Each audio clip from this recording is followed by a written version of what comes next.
Gustosamente tomo la palabra. Voy a empezar en euskera una introducción como nos corresponde, porque tanto el ponente como yo somos de la misma zona. Entonces voy a empezar en euskera unas palabras. Jaun Andreok, egunon guztiori. Gaur dudan lan hau, Tribuna Euskadi honetan oso pozgarria da niretzat alde batetik euskal enpresari bat delako hemen aurkezten duguna eta bestekaletik Gipuzkoarra ere badalako eta bere aita eta ama eibartarra eta bergaratarrak direlako.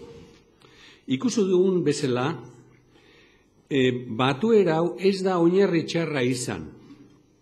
Naiz eta oraindik gaztea, gizon honek, izugarrizko bidea dauka egina enpresa arloan eta lan asko eta gogorra egin du beti.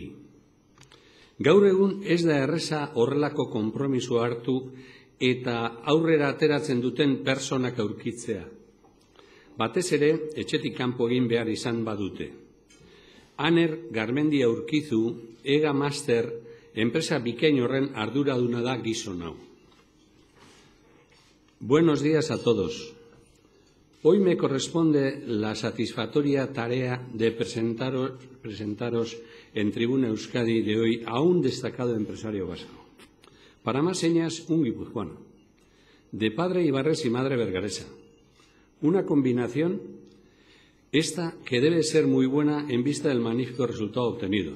No en vano nos encontramos frente a un hombre que, pese a su juventud, cuenta ya con una notable trayectoria y que en estos tiempos en que escasean las personas decididas a sacrificarse, a arriesgar y a sacar un proyecto empresarial adelante, representa lo mejor de nuestra tradición emprendedora. Su nombre, aunque la mayoría de ustedes ya le conocen, es Aner Garmendia Urkizu, director general de Ega Master. Dentro de su formación académica destacaría su Bachelor of Arts, BA, en la especialidad de Ciencias Económicas y Estudios Orientales en la Universidad de Pensilvania, logrado en los años 1988 a 1992. O también el curso de posgraduado en Estudios Japoneses en la Universidad de Kansai Gaidai de Osaka, Japón, entre 1992 y 1993. En un mundo tan global como el actual, otro aspecto especialmente relevante es su capacidad para idiomas, ya que además de hablar euskera, castellano, francés e inglés, Aner se desenvuelve en japonés e indonesio. Profesionalmente ha ocupado y ocupa desde hace varios años puestos de responsabilidad en los que el ejercicio del liderazgo y la visión han sido claves, asumiendo tareas que le han obligado a estar largos periodos fuera de casa. Las empresas vascas sabemos bien cuán necesario es abrirse al mundo, lo importante que es contar con personas dispuestas a sacrificarse para estar presentes en los mercados desconocidos y complejos a los que hoy nos enfrentamos. Lo duro que es abrir caminos que nos permitan vender, una tarea, por otra parte, que es asignatura pendiente para la industria vasca. De esto sabe mucho Aner. La semana pasada, en apenas 6 días, estuvo en Malasia, Japón, Filipinas y hace unos meses en Nigeria y en países tan poco habituales como el Yemen. Eso es bastante más duro que ir en el primer vuelo a Madrid o Barcelona y volver para dormir en casa. Entre 1994 y 1995 se responsabilizó de la dirección comercial y de marketing de la zona de Asia y Pacífico de la delegación Ega Master en Hong Kong. Un año después participó en el programa de la Comisión Europea Executive Training Program en Tokio. Y a partir de 1997 es elegido director de Ega Master S.A., empresa familiar fabricante de herramientas de mano. Ega Master es el único fabricante del mundo preparado para suministrar de manera personalizada, es decir, con su propia marca, los más de 10.000 productos que fabrica sin un coste adicional para el cliente. Posee más de 100 patentes registradas y destina el 7% de sus ventas a investigación y desarrollo. Ega Master es una empresa de 102 trabajadores que exporta más del 80% de su producción a más de 140 países en los 5 continentes, siendo la empresa vasca que distribuye sus productos en más mercados geográficos. Más del 50% de sus exportaciones tienen como destino África, Oriente Medio, América o Australia. Además de herramientas de mano y para tubo, Egamaster fabrica también herramienta de seguridad antichispa, herramienta antimagnética de titanio, la más cara del mundo, e instrumentos antiexplosión intrínsecamente seguros. Sus productos están especialmente diseñados para las industrias más exigentes: petróleo y gas, minería, construcción civil, automoción, industria aeroespacial o industria pesada. Cuenta con filiales y delegaciones propias en Italia, Francia, Bélgica, México, Brasil y China. La edad media de la plantilla es inferior a los 31 años. El 53% de la misma son mujeres, mientras que en porcentajes de mujeres entre los directivos alcanza el 60%. Egamaster cuenta con la certificación ISO 9001 de calidad, la ISO 14001 medioambiental, y fue la primera en su sector en conseguir la Q de plata en el Sistema Europeo de calidad total, modelo europeo EFQM. Es socio de Innobasque desde su creación. La experiencia de la empresa familiar de los Garmendia, Iñaki padre y 2 hijos, Aner e Iñaki, demuestra que la internacionalización no es patrimonio de las grandes multinacionales y que con investigación e inversión también los sectores maduros y los productos sencillos son susceptibles de innovación. El mercado no ha dado la espalda al esfuerzo de Egamaster. Cerró el ejercicio 2008 con récords de ventas y con un escaparate de premios y galardones que reconocían públicamente su meritoria labor. Q de plata por segunda vez, Premio Novia Salcedo a la excelencia en la integración profesional de los jóvenes, Premio Príncipe Felipe a la excelencia empresarial en competitividad o el ya mencionado Toribio Echeverría, entre otros. Además, su llave alavesa fue elegida para la exposición de diseño del Círculo de Bellas Artes de Madrid, junto con la cuchara del cocinero Ferran Adrià, los zapatos Camper Preu o el plan de accesibilidad de Metro de Bilbao. Probablemente pocos de los asistentes a la entrega de los premios Toribio Echeverría del pasado año conocían que el primer ejecutivo de una de las empresas más galardonadas de la industria vasca y que ese día recibía el premio a la internacionalización fuera natural de Eibar. Tampoco que su padre Iñaki Garmendia, fundador y presidente de la firma familiar, procede de las aulas de aquella magnífica escuela de armería que no solo formó a grandes técnicos y profesionales, sino que imbuyó a sus alumnos del difícil arte de emprender y ser empresario. Aquel día del premio Toribio Echeverría, en el acto organizado al efecto en el Coliseo, Aner Garmendia destacaba también ante el micrófono el inolvidable recuerdo de infancia que le ligaba a aquel lugar, en el que vio su primera película, La Guerra de las Galaxias. Hoy, casi 20 años más tarde, la empresa Egamaster de Vitoria está preparada para el mercado de todas las galaxias actualmente conocidas. La práctica totalidad de su producción se dirige a los mercados exteriores. Su empresa fue también una de las 4 que en 1974 impulsó la creación de la Feria Ferroforma y la ha seguido apoyando hasta convertirse en lo que hoy es la segunda feria más importante del sector después de la de Colonia en Alemania. En resumen, Aner Garmendia lidera una empresa puntera en su sector, exitosa en sus resultados, premiada y socialmente reconocida por sus continuos aciertos y porque ha sabido innovar tanto en diseño como en los productos, como en la fabricación, en la gestión y en la red de ventas. Una empresa, en definitiva, a la que la crisis le ha cogido preparada. Con su juventud, su decisión, su preparación académica y pluralidad lingüística, su vocación empresarial y sus reflexiones, Aner representa una nueva generación de empresarios vascos y es, sin lugar a dudas, un ejemplo para los presentes y futuros empresarios. Eskerrik asko nori. Muchas gracias.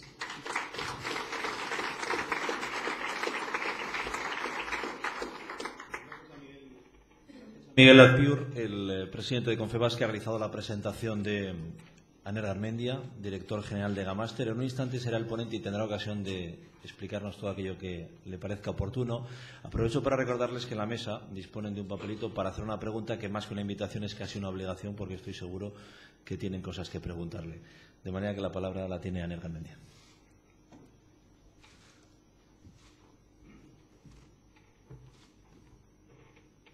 Egunon, buenos días.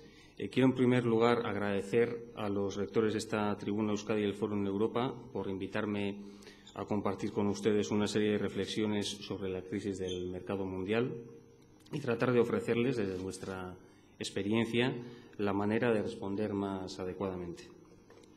Eskertu nahi dizkiot Miguel Azpiurri, bai aurkezpenean esandako hitz maitakor eta aidizketsuak, eta baita enpresari gaztekiko azaldu dituen konfiantza eta itxaropena ere. Y ya que Miguel Azpiurri ha citado a Vergara, precisamente fue en el entorno de Vergara donde el gran antropólogo y patriarca de la cultura vasca, don José Miguel de Barandiarán, explicó las razones por las que los jóvenes estamos llamados a ver un poco más allá que nuestros predecesores. Decía don José Miguel de Barandiarán: los jóvenes de hoy día dicen saber más que sus mayores y están en lo cierto. Su error no estriba en creer que saben más que sus mayores, sino en creer que son los primeros en hacerlo. Siempre ha sido así. Y el propio Barandiarán concluía: cada nueva generación observa el mundo subida a los hombros de la generación anterior. Malo sería que desde una mayor altura, con superior perspectiva, no fuera capaz de otear mejor el horizonte. Por todo ello, Miguel, eskerrik asko a ti y a toda tu generación por traernos hasta aquí a hombros, y esperemos que gracias a vuestro ejemplo seamos también nosotros capaces de ofrecer los nuestros a la siguiente generación de empresarios que sin duda vendrá. Eskerrik asko benetan eta bihotz-bihotzez. Como dice una centenaria arenga vasca, jaioko dira berriak. Hemos empezado haciendo alusión a la crisis y en mis primeras palabras me he comprometido a desvelar la manera de responderle adecuadamente.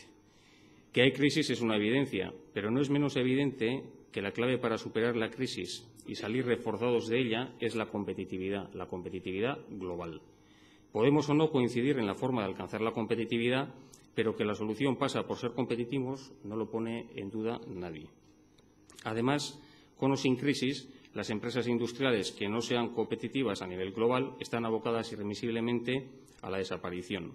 La crisis, de forma inevitable, acelerará el proceso de desaparición de las empresas no competitivas.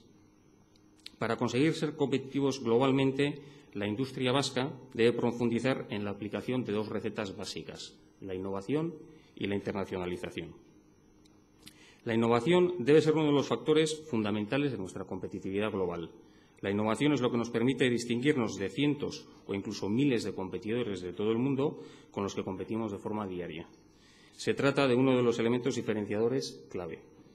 Innovando pasaremos de ser uno entre mil a ser alguien especial. La innovación nos permitirá incrementar el valor añadido de nuestros servicios y productos, lo que repercutirá directamente en una sustancial mejora de los márgenes. La mejora de los márgenes es un aspecto primordial en cualquier circunstancia, pero lo es más aún en periodos de crisis y en entornos de caídas de ventas. La innovación hará posible que, en relación con nuestros clientes, la variable precio se convierta en un factor totalmente secundario. Debemos innovar no solo en producto, sino en el servicio integral que ofrecemos a nuestros clientes y, por supuesto, en los procesos internos que nos conviertan en empresas más ágiles, productivas y eficientes. La innovación no consiste simplemente en invertir en investigación y desarrollo para dar con brillantes ideas o inventos. Para ser realmente innovadores tendremos que conseguir explotar industrial y comercialmente el fruto de nuestro I+D. También podremos innovar como resultado de los intercambios dentro de nuestra red interrelacional. Cuanto más amplia sea esa red, más sólida y diversificada la matriz de alianzas con la que contemos, más innovadores llegaremos a ser. Estas redes interrelacionales y matrices de alianzas también nos permitirán, además, obtener un rendimiento industrial y comercial.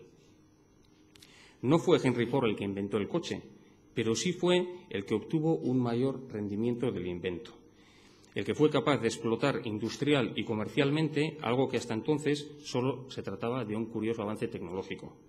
Lo que nos demostró Henry Ford es que lo importante no es el invento en sí, sino la capitalización del mismo.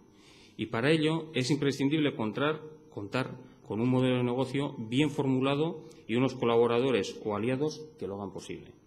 Dicho de otra forma, la comercialización, difusión y aplicación práctica de los inventos o ideas son, como mínimo, tan importantes como el invento en sí.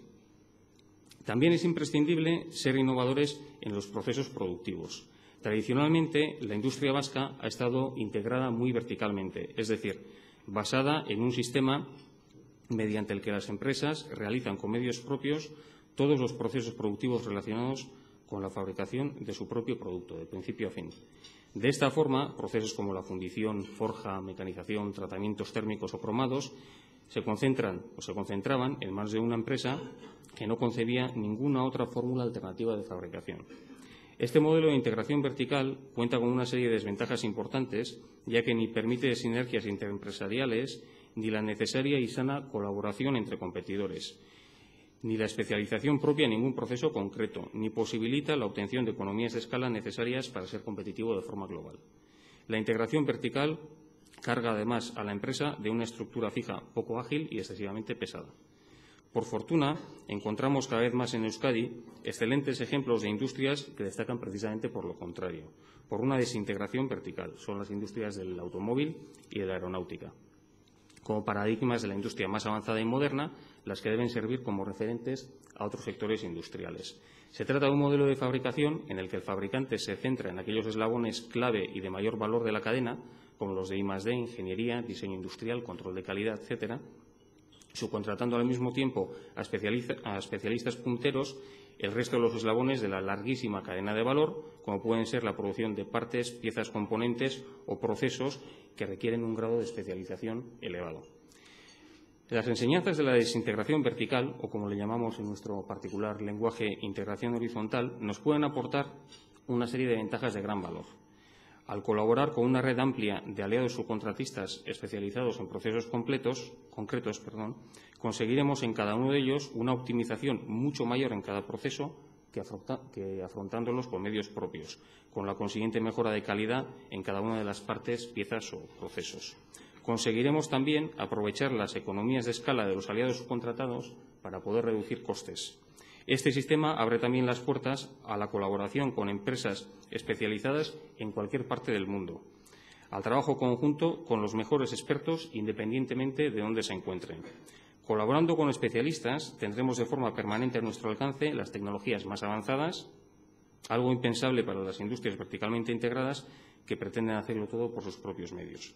La desintegración vertical liberará, además, recursos para que los podamos aprovechar allí donde nuestra ventaja competitiva o dominio competencial pueda ser mayor. Este sistema verticalmente desintegrado permite, además, poder ajustarse con mayor celeridad a los cambios en la demanda, tanto en los tiempos de bonanza, donde se puede incrementar la producción sin tener que realizar grandes inversiones productivas, como en los de crisis, en los cuales una estructura fija menos pesada soporta más fácilmente una eventual caída de las ventas. Una última reflexión sobre este apartado. La innovación en procesos productivos, productos, gestión o servicios nos abrirá, además, las puertas de los mercados más apetitosos y complicados. El segundo reto que debemos afrontar es el de la internacionalización.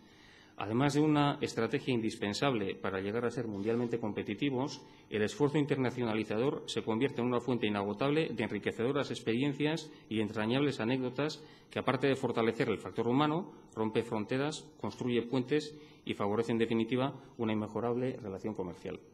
Puestos a recordar, recuerdo con especial cariño una partida de mus a cara de perro en la residencia del cónsul en Teherán, partida acompañada, por cierto, de un excelente surtido de pacharán navarro y orujos varios, auténticos lujos en la islámica Irán. Recuerdo también una cena en Arabia Saudí, donde tuve ocasión de disfrutar una agradabilísima y pluralísima conversación intercivilizacional y multitemática con un libanés cristiano maronita y un sudanés musulmán.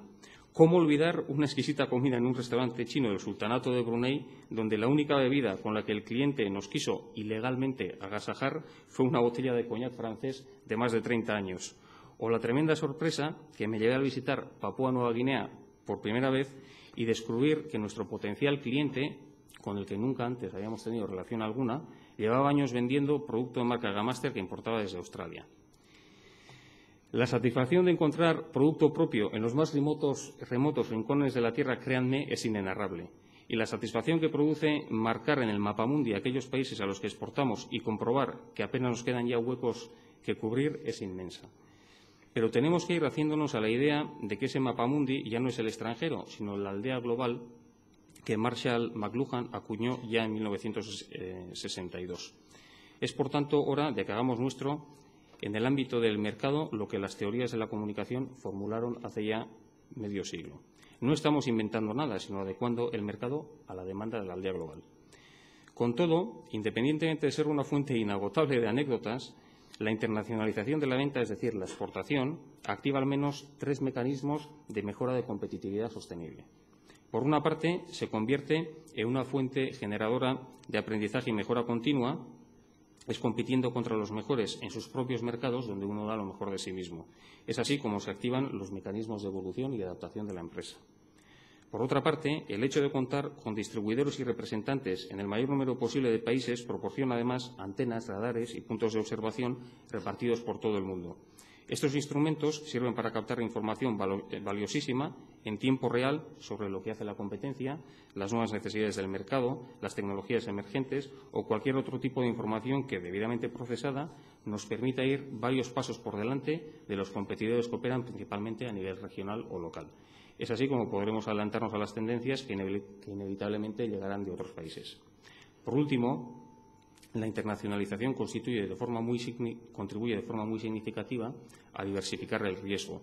Una sana diversificación nos ofrecerá un grado de protección importante incluso ante la más acentuada crisis, ya que ni todos los mercados estarán siempre en crisis al mismo tiempo, ni la crisis será igual de intensa en todos los países. La diversificación extrema evitará además que dependamos en exceso de ningún mercado, por lo que nuestra posición de cara a los clientes será de una menor dependencia y de una mayor capacidad negociadora. Es a todas luces aconsejable potenciar nuestra presencia más allá de los mercados de exportación tradicionales como Europa o Latinoamérica.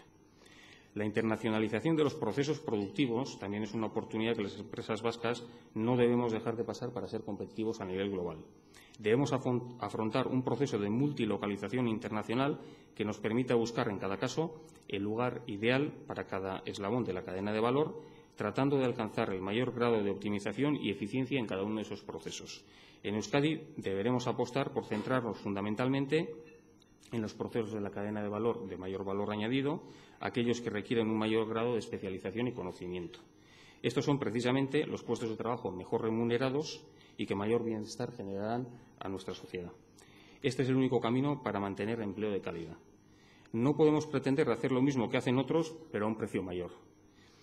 Si, como decía Barandiarán, queremos llevar a nuestros hijos a hombros hasta una sociedad con un nivel de renta como el nuestro, el gran reto es seguir siendo cada vez más competitivos y el esfuerzo que tiene que ser continuado también lo será en momentos de crisis. Innovación e internacionalización son, por lo tanto, dos estrategias que están estrechamente relacionadas. Las empresas poco innovadoras difícilmente van a conseguir internacionalizarse y, asimismo, las empresas poco internacionalizadas mal van a encontrar el caldo de cultivo necesario para ser tan innovadoras como aquellas que sí lo son.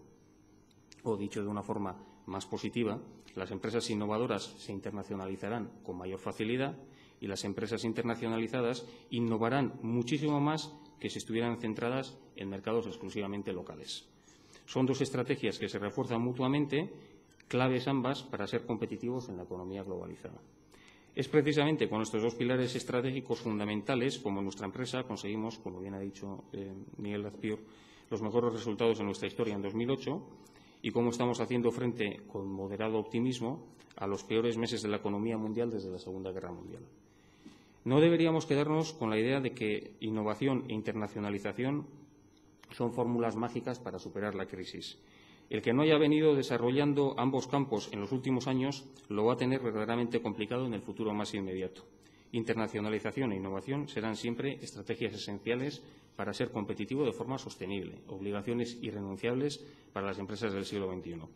Son estrategias que nos ayudarán a generar riqueza en los años de bonanza, que sin duda llegarán, y también a hacer frente a la siguiente crisis dentro de 15 o 20 años, cuando ya nadie se acuerde de la crisis actual. Y para terminar, permítanme ustedes que les cuente una pequeña parábola. En la Agencia Vasca de la Innovación, Innovasque, estamos convencidos de la necesidad de fomentar en el conjunto de la sociedad la sensibilidad por la innovación. Necesitamos de una sociedad innovadora. No cabe imaginar empresas líderes en innovación en una sociedad despreocupada, inhibida y renuente a la mejora continua. No podemos pretender ser innovadores de 8 de la mañana a 6 de la tarde, si somos reacios a toda innovación a partir de las 7. La empresa vasca no será innovadora por generación espontánea, sino porque surge de un entramado social creativo, perfeccionista y renovador. Para entender la importancia del espíritu innovador y los riesgos letales del desistimiento y la dejación, quizás nos sirva de ejemplo las experiencias vitales del oso polar y el kiwi. El kiwi, el pajarito de Nueva Zelanda, no la fruta. No sé si alguna vez ustedes se han parado a pensar que cuando, llevado por su vocación de conocer nuevos espacios, el oso pardo trascendió de su lugar de origen en el corazón de Europa y se encaminó al norte, no sabía que algún día su piel terminaría por ser blanca. De hecho, su gran decisión, su auténtica visión de futuro, no consistió en cambiar de color, sino en hacer frente a la crisis y abrirse a nuevas oportunidades. El cambio de pigmento vino después. No fue el resultado de una brillante y fugaz ocurrencia de su abuelo alpino, sino fruto de una larga adecuación en equipo a las nuevas condiciones y después de muchas jornadas de caza estériles. El oso pardo, que se atrevió a adentrarse en un entorno hostil, era ya sin duda previamente un gran profesional en las artes de caza, pero su éxito no fue rotundo hasta que supo adecuarse a las exigencias de la nueva demanda. El oso europeo hizo de la necesidad virtud y experimentó en su propio ser que a medida que el mercado es más difícil y riguroso, también la necesidad de cambios y esfuerzo de metamorfosis se hacen más intensos. Una experiencia vital a la que muchos siglos más tarde, en las antípodas australes, el pájaro kiwi seguía ajeno. El kiwi maorí se las prometía muy felices hasta fechas históricas relativamente recientes, incapaz de imaginar siquiera las drásticas alteraciones que se avecinaban e iban a terminar poniendo en riesgo su propia existencia. Extraordinariamente bien aclimatado al hábitat sin par de un lugar paradisíaco, el pequeño kiwi, que es un pájaro no volador, disfrutaba de uno de los entornos más favorecidos de la creación, donde el equilibrio vecinal, la abundancia de bienes y la inexistencia de depredadores pedestres no solo desaconsejaban cualquier cambio, sino que incluso hacían innecesario levantar el vuelo, con lo que se acomodó a vivir a ras del suelo y simplemente se le olvidó hasta volar.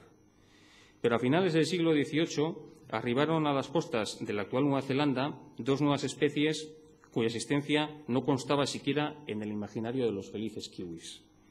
Humanos con armas de chispa y perros amaestrados cargaron contra ellos, y en apenas unas generaciones prácticamente desaparecieron los kiwis salvajes, incapaces de escapar corriendo los depredadores cuadrúpedos, de proteger su vulnerable hábitat, de concebir nuevas formas de subsistencia, de adecuarse a las transformaciones de la demanda y de echarse a volar en busca de nuevos mercados. El oso polar representa a las empresas que apuestan por la internacionalización y la innovación, por la capacidad de adecuación constante a las exigencias de los nuevos tiempos y los nuevos mercados, mientras que el kiwi de Nueva Zelanda es el arquetipo de las empresas que se conforman con el mercado doméstico de siempre. Empresas que son renuentes al cambio y que, de una forma más o menos inconsciente, intentan cada mañana convencerse a sí mismas de que la seguridad está en el entorno más cercano, de que los riesgos y las oportunidades de la globalización no va con ellos y de que conceptos como internacionalización e innovación son términos exclusivos de las grandes multinacionales. Las empresas que, como el oso polar, deciden internarse por mercados diferentes de los que las vieron nacer, están convencidas de que la internacionalización permite diversificar riesgos, es fuente generadora de mejora continua y competitividad y supone accesibilidad inmediata a cualquier innovación mundial. Las empresas que no quieren resignarse a la comodidad mortal de los kiwis saben que la innovación facilita la diferenciación, aporta valor añadido, mejora los márgenes y convierte el precio, la compensación, en variable secundaria. Si algo nos enseña la aventura vital del oso polar con respecto a la parsimonia letal del kiwi, es que la internacionalización activa los mecanismos de innovación al tiempo que la propia innovación facilita la internacionalización. Y para terminar la historia, dicen que con el cambio climático, el casquete polar del Ártico puede llegar a desaparecer. Si eso ocurre, algo más que cambiar de color tendrá que hacer el oso polar si quiere subsistir ante los cambios que se le avecinan. Y la empresa vasca, lógicamente, también. Eskerrik asko denoi, muchas gracias por su atención. Y ya está.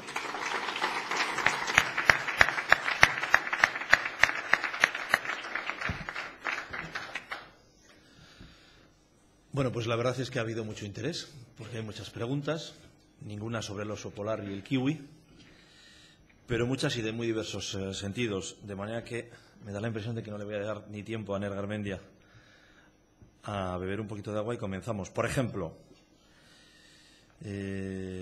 hablaba de internacionalización, de innovación. El tejido empresarial vasco, le preguntan, se compone fundamentalmente de pymes familiares. ¿Supone esto una desventaja a la hora de afrontar esas dos recetas? Al contrario, no solo creo que las empresas familiares están en desventaja respecto a las grandes multinacionales para afrontar los retos de la innovación y la internacionalización, sino que creo que la propia naturaleza de la empresa familiar puede suponer una ventaja importante, porque en la empresa familiar la cultura innovadora que realmente motive y active esos mecanismos de mejora dentro de los propios trabajadores de la empresa, esa cultura familiar, puede suponer una ventaja importante. Y también lo es el hecho de que la empresa familiar, a diferencia de las multinacionales, ofrecen a los mercados un grado de interlocución estable y duradero a lo largo del tiempo. Y eso es algo muy apreciado por los clientes de todo el mundo porque permite trabajar y planificar y colaborar a largo plazo. Hay muchas preguntas en el entorno de la internacionalización. Por ejemplo, ¿cuáles pueden ser los mercados exteriores de mayor potencial o crecimiento durante los próximos años? Últimamente se oye y se lee mucho sobre los famosos BRICS, Brasil, Rusia, India y China. Y yo creo que, en general, los mercados de mayor potencial y más interesantes son aquellos que compartan una serie de características. Países en vías de desarrollo, de alto crecimiento económico, con una alta población y que cuenten con abundancia de recursos naturales. Y a esos BRICS que he comentado anteriormente, pues posiblemente podríamos añadir países que compartan estas características, como son Indonesia, Nigeria, Vietnam, Argelia. En definitiva, como decía antes, creo que debemos ampliar nuestras miras más allá de los mercados tradicionales de exportación que han sido para nosotros hasta ahora, estoy hablando a nivel de país, Europa y Latinoamérica, y creo que nos debemos abrir también al resto del mundo, que es de donde va a venir el mayor crecimiento económico. Pues ya que nos ha explicado cuáles son los principales países o los más interesantes, le preguntan a ver si existe algún país especialmente difícil al que resulte imposible exportar. Bueno, yo creo que alguno habrá. A Corea del Norte exportar será un poco complicado, pero yo creo que más que mercados difíciles hay personas difíciles. Y muchas veces uno llega a la conclusión de que es más fácil colaborar o relacionarse con un cliente de Etiopía que uno de tu propia ciudad. Creo que a veces le damos mayor importancia a la que se merece a los cambios, a las diferencias culturales que evidentemente existen y resisten, pero eso no nos tiene que impedir la visión de que muchas veces es más fácil colaborar con gente de otras culturas que incluso con personas de tu propio país. Pablo Nazábal, de Banesto, lo digo porque este sí que viene con firma, dice: ¿cuáles son los primeros pasos para asentarse en un país como Yemen? Y yo creo que aquí acabaremos con la internacionalización. Los primeros muchos. Voy a contar una pequeña anécdota de lo que me pasó en mi primer viaje a Yemen, donde los yemeníes, los árabes, son gente muy hospitalaria. Me invitaron a comer acompañado de 11 o 12 personas. Curiosamente, también les estaba visitando ese día un proveedor suyo holandés. Y ya cuando habíamos acabado casi la comida, los yemeníes comen con la mano, cuando habíamos casi acabado con el pescado, el cordero y la verdura, en el plato del holandés habían puesto los sesos, el cerebro entero del cordero. El holandés casi se muere del susto. Y nosotros, como tenemos una mayor tradición gastronómica, me acordaba de los sesos de la Macho, rebozados y cortaditos, y dije, bueno, que sean sesos cortados y rebozados o en forma de cerebro es más o menos lo mismo. Para quedar bien, comí la mitad de los sesos del holandés. El holandés no pudo ni lo pudo probar de lo lívido que estaba. Y a los yemeníes les debió hacer tanta gracia que acto seguido, pareciéndoles que me había gustado tanto el cerebro, me ofrecieron la cabeza completa del cordero para poder comerme los sesos, como en casa, como en familia, metiendo la mano en la cabeza y escarbando allí. Bueno, pues ese fue el primer paso que dimos en Yemen. De todas formas, y ya en términos más serios, a día de hoy, con la participación en ferias, y sobre todo acabamos de tener una experiencia muy buena en la última feria de Ferroforma, con una presencia muy internacional.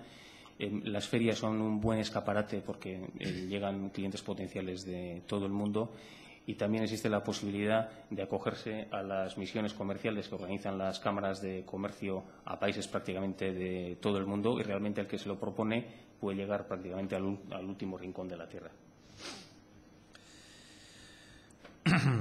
Cambiamos de argumentos. Preguntan si es la deslocalización a países de costes más bajos, como los de Europa del Este o Asia, un proceso irreversible para la industria vasca. Bueno, yo creo que más que en términos de deslocalización, lo que tenemos que hacer es hablar en términos de multilocalización. La cadena de valor es una cadena larguísima que se compone de muchísimos eslabones, y lo que creo que debemos hacer en Euskadi en concreto y en Europa en general es que las empresas de aquí nos centremos en coordinar toda esa cadena de valor, pero prestando atención fundamental a los eslabones de mayor valor añadido, que son los de ingeniería y desarrollo, diseño, control de calidad, marketing, y el resto de los eslabones, aquellos que requieran un componente de mano de obra mayor, multilocalizarlos en otras partes del mundo, porque eso es lo que nos permitirá en cada uno de esos eslabones ser más eficiente y en el conjunto de la cadena de valor ser realmente una empresa que sea competitiva a nivel global. Y esos eslabones de mayor valor añadido, donde creemos que nos debemos centrar las empresas europeas, son los que generan puestos de trabajo de mayor remuneración y de mayor calidad. Muy bien, un par de preguntas en el mismo sentido, le leo las dos. Una procede de José Miguel Zaldo, el cónsul de Marruecos, le pregunta directamente cómo les afectan las copias de China. Hay otra que es prácticamente similar. ¿Cómo puede hacer frente a la industria vasca a la competencia de bajo coste, principalmente de Asia? ¿Cómo afectan las copias de China? Nosotros tenemos la suerte de que todavía, como somos pequeñitos, no figuramos en los radares de muchos chinos, ¿no? Normalmente se fijan primero en las grandes multinacionales. De todas formas, sí que hemos tenido algún problema, porque nos hayan copiado algún producto patentado. No obstante, en China también, en la medida en la que ellos van apostando más por la investigación y desarrollo y van registrando sus propias patentes, también China se está convirtiendo en un país que está empezando a respetar más la propiedad intelectual. Respecto a cómo se puede competir con los productores asiáticos, evidentemente por precio no, deberemos competir en otra serie de factores como la innovación, la calidad y sobre todo un servicio mucho mejor orientado a la satisfacción del cliente. Me quedaba todavía una de internacionalización. Le preguntan si ha recibido su empresa los apoyos y ayudas necesarios o conveniente por parte de las administraciones públicas, del Gobierno, de las cámaras, etcétera, para hacer ese salto. Hombre, yo creo que en general las empresas lo que pedimos a las instituciones es que no molesten demasiado, ¿no? A partir de ahí, es cierto que existen una serie de ayudas. He comentado antes las misiones comerciales que organizan las cámaras, que están subvencionadas, algunas por el Gobierno vasco y otras por el ICES, que son herramientas muy útiles para la internacionalización de las empresas. Existen también ayudas a la exportación, a la implantación comercial o productiva en el exterior. Seguramente nos gustaría contar con muchísimas más ayudas, pero creo que para las empresas que sepan gestionar las que están disponibles son ayudas significativas. Bueno, cambiamos. Alguien con un poquito de... Bueno, usted le pone el calificativo. Se ha hablado de los continuos éxitos de Gammaster, pero una condición para lograr un triunfo es superar fracasos. ¿cuáles han sido los más importantes? Bueno, la empresa es una empresa todavía joven.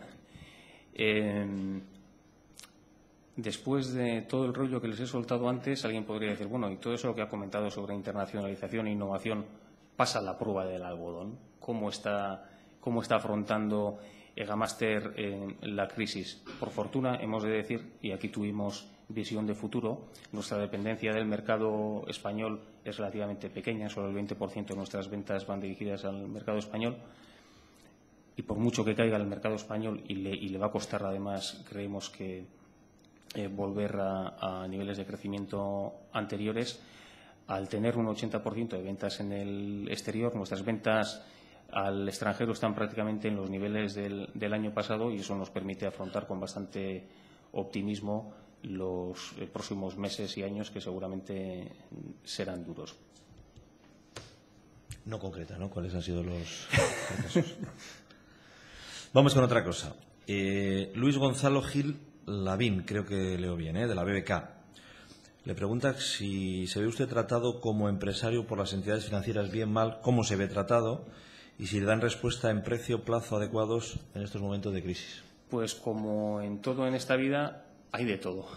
Hay entidades que se están portando muy bien, hay entidades que se portaban muy bien y ahora no lo están haciendo tan bien, pero yo creo que por encima de las entidades están siempre las personas. Y yo creo que aquellos bancos o aquellas oficinas que cuenten con buenos profesionales que sepan atender las necesidades de los clientes, creo que siempre habrá oportunidades para colaborar y para hacer frente a los nuevos retos.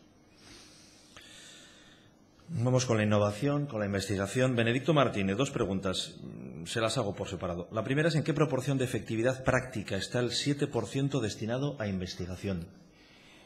Es difícil medirlo de forma directa y poder atribuir los crecimientos en niveles de facturación o de exportación a la inversión realizada en I+D y en la innovación.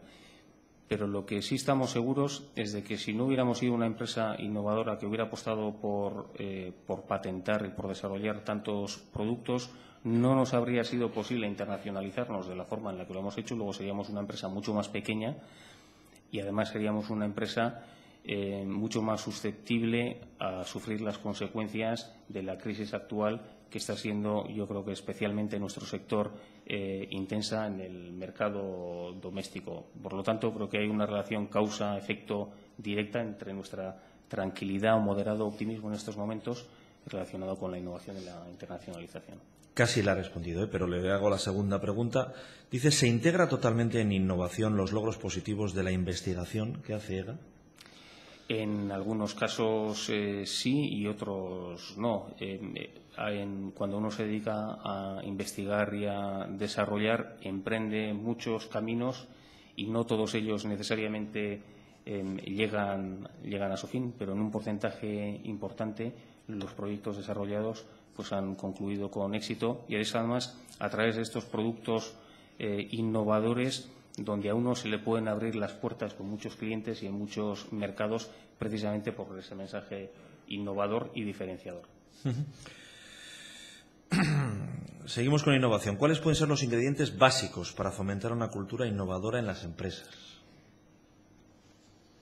Por una parte, yo creo que el ingrediente esencial debe ser la cultura de la empresa. Tiene que ser una cultura empresarial que fomente y apoye las ideas y la creatividad.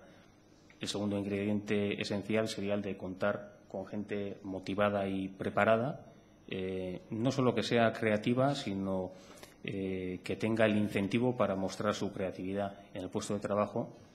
Y yo, como tercer variable, como tercer ingrediente, creo que mencionaría la de conseguir desarrollar una red relacional amplia con proveedores, con clientes, con instituciones, a ser posible de una forma muy internacional y muy diversificada para poder captar ideas de todo el mundo y convertirnos de esa forma en una empresa más innovadora. Hace un instante unía innovación e internacionalización y decía que ambas deben de ser constantes y que deben haberse practicado en el pasado.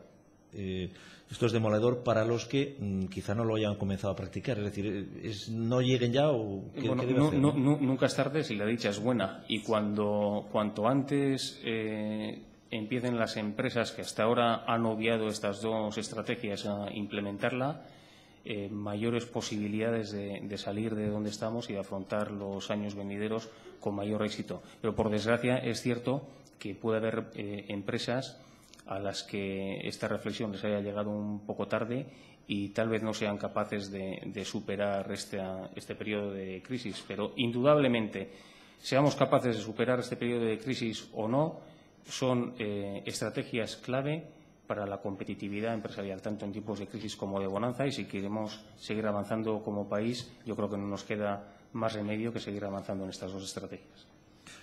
Pues se lo voy a poner fácil, las dos últimas preguntas. Ha hecho usted referencia a la edad media de su plantilla, también a la importancia y presencia de mujeres en el cuerpo directivo. Hay una pregunta que expresamente dice, ¿no? Ha hecho usted esa apuesta por los jóvenes, por la edad media de la plantilla, por la presencia femenina, y dice, ¿por qué motivos? ¿Por qué motivos? Fundamentalmente por motivos de valores. Ya que estamos en Bilbao, se puede decir, hemos querido hacer cantera como el Atleti. Hemos apostado por incorporar a gente directamente desde las universidades y de las escuelas, bien mediante proyectos, becas, porque así conseguimos integrarlo con nuestro proceso de selección y elegir, poder contrastar si nuestros valores coinciden con los valores de la persona, porque entonces la integración de esa gente en la empresa será más fácil y podrán convertirse o podrán asumir nuestros valores con mayor facilidad. Podremos ser un equipo mucho más cohesionado. Eso respecto a la juventud.